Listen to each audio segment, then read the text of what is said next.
એક વાત કહું, ટેલિકોમ કંપનીના એક સીઈઓએ વર્લ્ડની સૌથી મોટામાં મોટી એક ઓટોમોબાઈલ કંપનીને 9 જ મહિનામાં પુનર્જીવિત કરી. હવે એક વાત કહું ને, એની પહેલા છે ને ફેસબુક, ઇન્સ્ટાગ્રામ, યુટ્યુબ ને કોમેન્ટ, લાઇક, શેર ને સબસ્ક્રાઇબ ને એવું બધું કરીને હેપી કરી દઉં. એક એવા સીઈઓ જેને બેંકરપ્ટ અને લોસમાં ગયેલી કંપનીને 9 જ મહિનામાં પ્રોફિટેબલ બનાવી દીધી.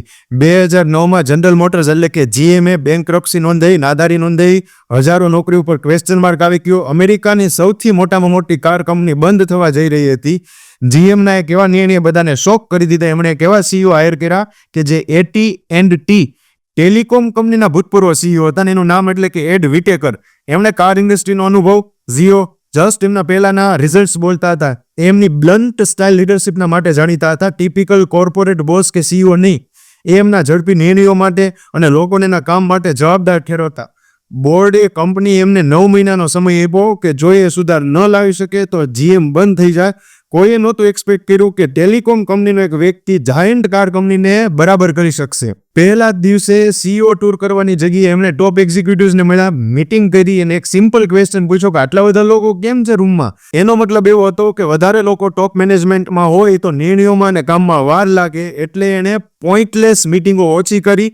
જે વ્યક્તિ પ્રેઝન્ટેશન આપે એની પાસે એની ફૂલ ક્લેરિટી હોવી જોઈએ અને એવું ઈચ્છતા હતા કે લોકો ઝડપથી કામ કરે. પછી એને જોરદાર નિર્ણય કર્યો કે મિડલ મેનેજમેન્ટમાંથી ઘણા બધા લેયર્સ ઓછા કર્યા. જો લીડર એમની સ્ટ્રેટેજી સિમ્પલ વેમાં ન સમજાવી શકે તો હવે એ લીડરશિપ રોલમાં નહીં રહે.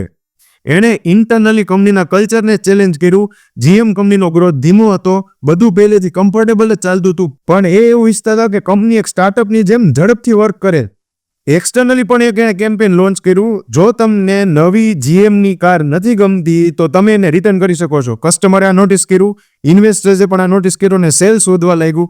લોકો ફરીથી જીએમમાં વિશ્વાસ કરવા લાગ્યા. એમણે બધાનો વિશ્વાસ જીત્યો. 9 જ મહિનામાં કંપની પ્રોફિટ કરવા લાગી.